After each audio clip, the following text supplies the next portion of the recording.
아무리요 세상이 수상해도 상식은 지켜야 되는 겁니다. 지금 이재명이가 탈모로 한 건 했다 하고 그러면서 이재명은 합니다 해서 이제 이재명은 심는 겁니다. 이렇게 그림 카드 같은 걸 막 돌리고 있습니다. 이재명이 탈모약에 건강보험을 적용하자 이렇게 말했습니다. 그래서 생활 밀착형 공약이다. 탈모 가족의 고통을 들어준다. 자, 스트레스가 받기 쉬운 환경에서 탈모 인구가 늘어나는데 외모 지상주의가 심해지는데 2030도 탈모가 많다. 그래서 이들에게 탈모약 치료 비용을 건강보험 해달라고 탈모인들이 요구해 왔다. 근데 이러다가는 건강보험 적자가 돼요. 자, 그래서 비탈모인들은 탈모를 성형수술과 동일시한다며 탈모인들이 이걸 미용으로 보는 걸 뭐라고 합니다. 자, 그런데요. 내가 의료보험료 내면 나이 든 사람이 줄을 서는데 내가 의료보험료 내서 나도 나를 위해서 혜택 받아보자. 뭐 이런 논리인데요. 이거는 솔직히 말하면 저는 나라 잡아먹는 행위입니다. 어느 나라든 의료보험은요. 낸 사람이 이익을 보는 게 아니라 국가의 의료 체계를 유지하기 위해서 세금처럼 내는 부분이라고 봅니다. 저는 대한민국의 의료보험 체계를 수립하고 합치고 공단을 설립하고 이런 부분에 깊숙이 관여했던 인물입니다. 그런데 이재명이 하다 이제 탈모 공약까지 하게 되는 부분에서요. 저는 이 사람이 참으로 나쁘다라고 보고 있습니다. 지금 문재인 케어 때문에 그동안에 의료보험이 적립해놓은 적립금이 다 날아가고 적자로 지금 돌입해서 의료 재정에 심각한 위기가 왔습니다. 돈은 내기 싫고 혜택은 받고 싶고 어느 나라든요. 의료 재정에서 가장 많이 혜택을 보는 사람은 노인들입니다. 그거는 의료 시스템 자체가 기본적으로 그런 설정으로 시작된 거예요. 자, 그런데 이걸 대중 간에 세대 자극을 시켜가지고 이런 식으로 정치인이 끌고 가면 안 되는 거예요. 저도 탈모가 많습니다. 뒤에도 원형 탈모가 있고 이쪽 눈썹에도 탈모가 있어요. 그렇지만은 그냥 감수하고 살아가고 있습니다. 이런 부분들을 마치 탈모인의 고통 운운하고 이러는데요. 탈모만 고통입니까? 외모가 좀 이상하게 생기면 외모가 남보다 좀 뒤떨어지면 고통 안 받습니까? 그럼 이런 고통들을 전부 우리가 다 해소합니까? 흉터는 또 어떻고요? 그래서 따지고 보면 이런 것들이 한두 개가 아닌 겁니다. 그러면 의보에서 취급할 수 있는 급여는 어떤 게 돼야 되냐? 사람의 목숨과 생명을 갉아먹고 그리고 치료하지 않으면 위험해지고 이런 부분에 국한시켜서 그래서 그런 것들을 의보 재정에서 처리해주는 쪽으로 가야지. 의보 재정을 문 정권 민주당 패거리가 다 그들 내놓고 이제 탈모까지 여기 해주자. 그래서 이재명을 비판해온 보편적 복지론을 주장해온 가장 대표적인 인물 이상희 교수가 건강보험 재정 파탄낼 이재명의 포퓰리즘 정치라는 제목의 글을 올렸어요. 자, 이게 탈모 치료제 복용하는 분들이나 제약회사, 심지어 지금 안철수까지 이런 이야기를 하면서 안철수도 정신 좀 차리기 바랍니다. 적어도 안철수쯤 되면 균형 감각을 유지하고 말하려고 노력해야지. 좌우에서 미쳐서 날뛰는데 안철수까지 중간에서 미쳐서야 되겠습니까? 자, 그런데 제약회사들, 탈모 방지 샴푸 만드는 회사들 주식이 올라가고 난리가 났다는 거예요. 이재명은 탈모 치료제의 건강보험 적용을 대선 득표 전략으로 무책임하게 던지고 있는데 경악할 일이 아닐 수 없다. 우리나라 건강보험 보장률이 65.3%로 OECD 평균인 80%보다 못 미치고 건강보험 재정 역시 최근 수년 동안 적자가 누적되어 25년에 고갈될 위기다. 이로 인해 생명과 건강에 필수적인 의료 서비스를 중심으로 건강보험 보장 수준을 높여야 하는 상황에서 필수라고 볼 수 없는 탈모를 건강보험 대상에 포함시켜 재정 위기를 가속화시키는 짓거리를 하는 거다.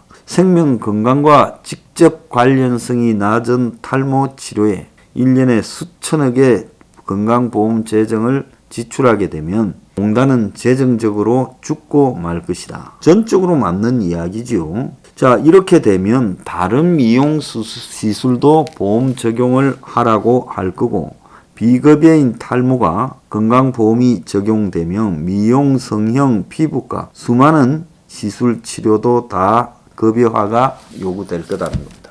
전 세계 어디도 이런 나라가 없다. 망국적 기본소득 포퓰리스트 이재명이가 장차 무차별적 획일주의 방식의 재정 지출로 국고를 탕진하고 보편적 복지국가의 지속 가능한 발전을 가로막을 거다. 이에 대해 이재명은 그나마 우리나라가 세계적 자랑거리로 내세울 수 있는 국민건강보험 재정마저도 포퓰리즘 정치로 망쳐 놓을 것 같다.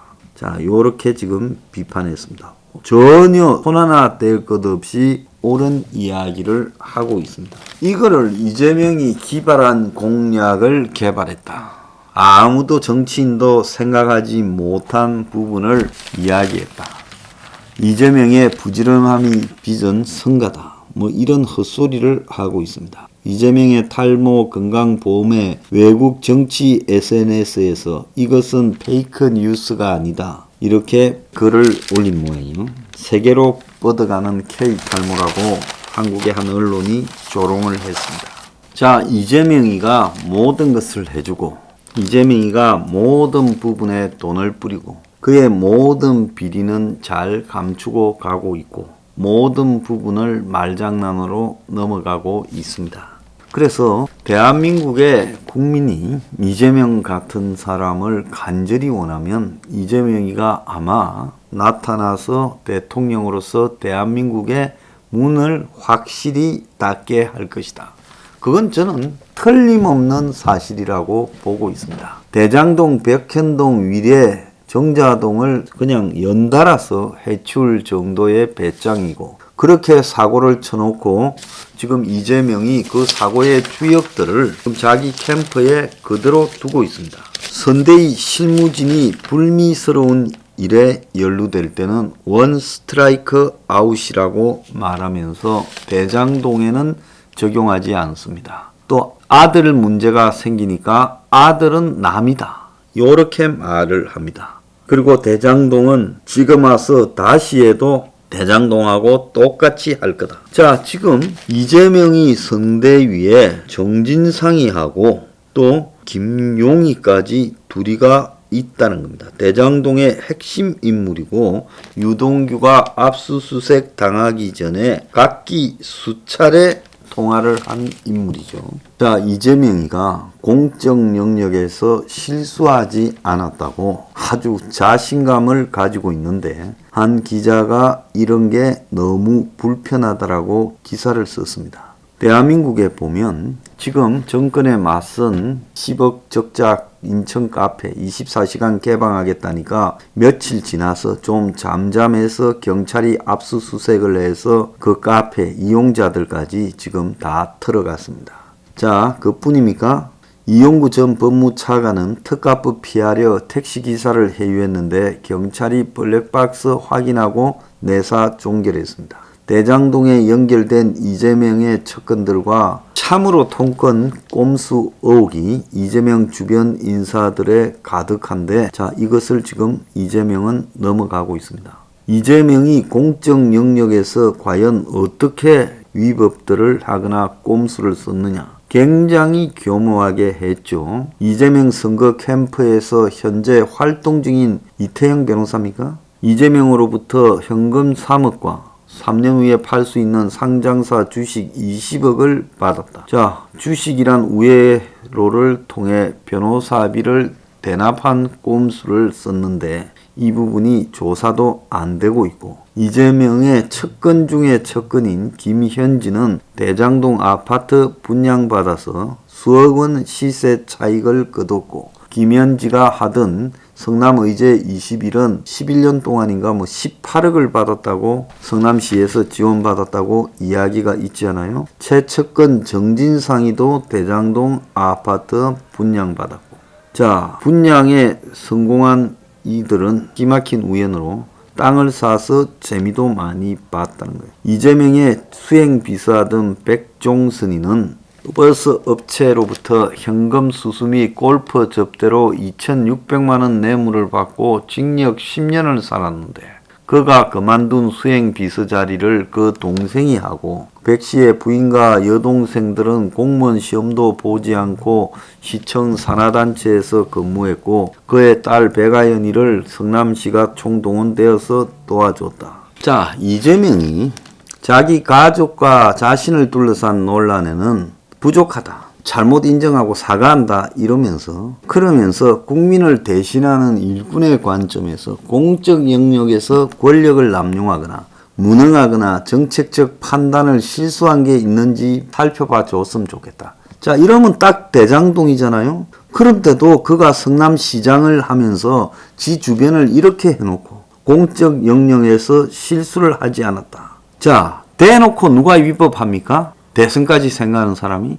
전부 다 편법 꼼수를 써서 법과 탈법의 경계 사이를 교묘하게 가면서 권력을 남용하고 있죠. 자, 이 사람 탈모 지원, 노령연금, 소비 쿠폰 퍼주기를 지금 엄청 이야기하고 일하는 노인의 연금 삭감하지 않겠다. 그러면서 포퓰리즘으로 이야기를 하고 추경해서 또 돈 나눠주자고 하고 있지요. 자, 이 사람의 제일 문제는 뭔가 하면 성공한 범죄는 범죄가 아니다라는 인식을 갖고 있어요.